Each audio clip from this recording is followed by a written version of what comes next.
So it's 1982, and there's a promotion in BMX Action magazine for these really cool new bikes that everyone's been seeing. This couple wins the Kurohara BMX bike contest.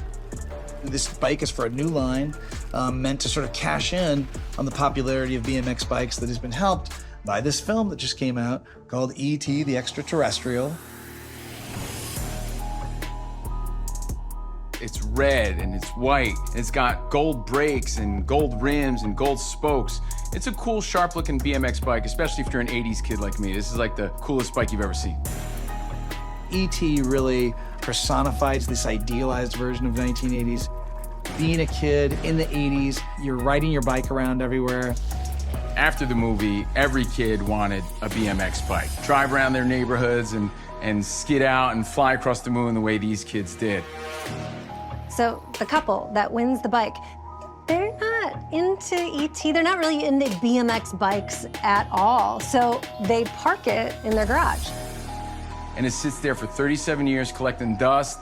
It gets flat tires. It's just there waiting for a kid like me to ride it, because I would have loved this bike. The bike is put up for sale in 2019, where it catches the attention of one avid collector. There's a huge BMX community, right? Like, it's this culture of BMX enthusiasts, like they know everything about it. And this huge fan, just a lover of BMX, spots the bike. Now, it's a look-alike ET bike, not valuable. It's been collecting dust for years. But he's like, hey, it's cool, you know, I want to have it. So the guy that buys it thinks he's got a good deal, and he puts it in the garage. And then one day he's looking through old ads, he's looking through the BMX magazines of the time.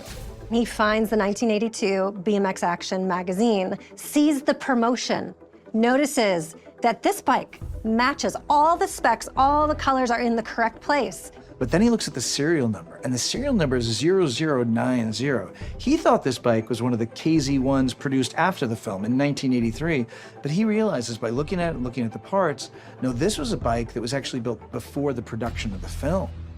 These were made in '81. So this was prior to the replicas. This might be the one from the movie.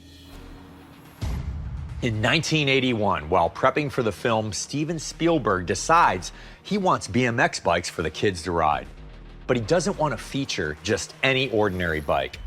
He wants his BMX bikes to be custom made so they'll stand out on screen. He had an idea in his mind what he wanted the bikes to look like, and he wanted them to look special, he wanted them to look different, and he wanted them to have a certain vibe, a certain color scheme. So he reaches out to Everything Bicycles, which is the distributor in California for Kurohara bicycles. And they do 5 sets of 5, so there's 25 bikes made for the movie. When the movie wraps, they take these 25 bikes, they bring them back to Everything Bicycles, and they strip them down, they repaint them, they use it for parts. Throughout time, those bikes get cannibalized, destroyed, lost in time, but this one bike survives, and that is the picture bike, the poster bike for the promotion that's in the magazine.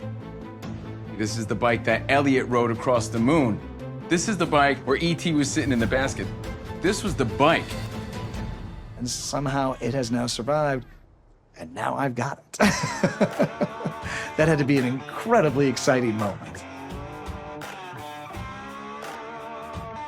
Over 40 years after it was won in a competition, the collector puts the BMX bike up for auction, where it sells to an anonymous buyer for $52,000.